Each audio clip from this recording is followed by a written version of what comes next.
राधे राधे दोस्तों। आज के हमारे इस वीडियो में हम आपके लिए आमल की एकादशी की पौराणिक कथा लेकर आए हैं। फाल्गुन मास के शुक्ल पक्ष की एकादशी आमल की एकादशी के नाम से जानी जाती है। इसे फाल्गुन शुक्ल एकादशी भी कहा जाता है। इस दिन आंवले के पेड़ की पूजा की जाती है। ऐसा माना जाता है कि एकादशी के दिन आंवले के पेड़ में भगवान विष्णु का वास होता है। इस अवसर पर देवी लक्ष्मी की भी पूजा की जाती है। ऐसी मान्यता भी है कि भगवान कृष्ण अपनी पत्नी और देवी राधा के साथ आंवले के पेड़ के पास निवास करते हैं। आमल की एकादशी की पौराणिक कथा के अनुसार भगवान विष्णु के नाभि से ब्रह्मा जी की उत्पत्ति हुई थी। उत्पन्न होने के बाद ब्रह्मा जी के मन में जिज्ञासा हुई कि वह कौन है, उनकी उत्पत्ति कैसे हुई। इस प्रश्न का उत्तर जानने के लिए ब्रह्मा जी ने प्रब्रह्म की तपस्या करने लगे। ब्रह्मा जी के तपस्या से प्रसन्न होकर भगवान विष्णु ने ब्रह्मा जी को दर्शन दिए। विष्णु जी को सामने देखते ही ब्रह्मा जी की आंखों से आंसुओं की धारा बहने लगी। ब्रह्मा जी के आंसू भगवान विष्णु के चरणों पर गिरने लगे और उनके आंसुओं से आमल की यानी आंवले के वृक्ष उत्पन्न हुए।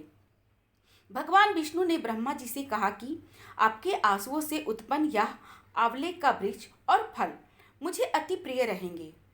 जो भी व्यक्ति आमल की एकादशी के दिन आंवले के वृक्ष की पूजा करेगा उसके सारे पाप समाप्त हो जाएंगे और व्यक्ति मोक्ष प्राप्ति का अधिकारी होगा। तभी से आमल की एकादशी के दिन आंवले के पेड़ की पूजा की जाने लगी। साथ ही इस दिन आंवला भगवान विष्णु को अर्पित किया जाता है। इतना ही नहीं, इस दिन खुद भी आंवला ग्रहण करना बेहद फायदेमंद होता है। आमल की एकादशी की इस कथा के संदर्भ में एक राजा की कथा का उल्लेख मिलता है जो पूर्व जन्म में एक शिकारी था।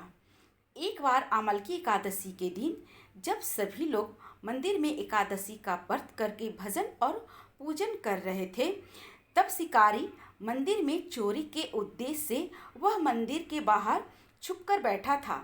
मंदिर में चल रही पूजा अर्चना देखते हुए वो लोगों के जाने का इंतजार कर रहा था। अगले दिन सुबह हो जाने पर शिकारी घर चला गया। इस तरह अनजाने में शिकारी से आमल की एकादशी का व्रत हो गया। कुछ समय बाद शिकारी की मृत्यु हुई और उसका जन्म राज परिवार में हुआ। यही कारण है कि सभी एकादशियों में आमल की एकादशी का विशेष महत्व है। इस तिथि के महत्व को बताते हुए भगवान श्री कृष्ण ने गीता में कहा कि मैं वृक्षों में पीपल तथा तिथियों में एकादशी हूँ। एकादशी तिथि मनुष्य के लिए कल्याणकारी है।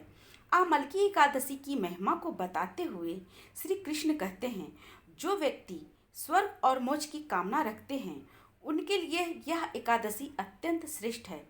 जो भी इस दिन आंवले की पेड़ की पूजा करता है उसे सभी देवी देवताओं का आशीर्वाद प्राप्त होता है।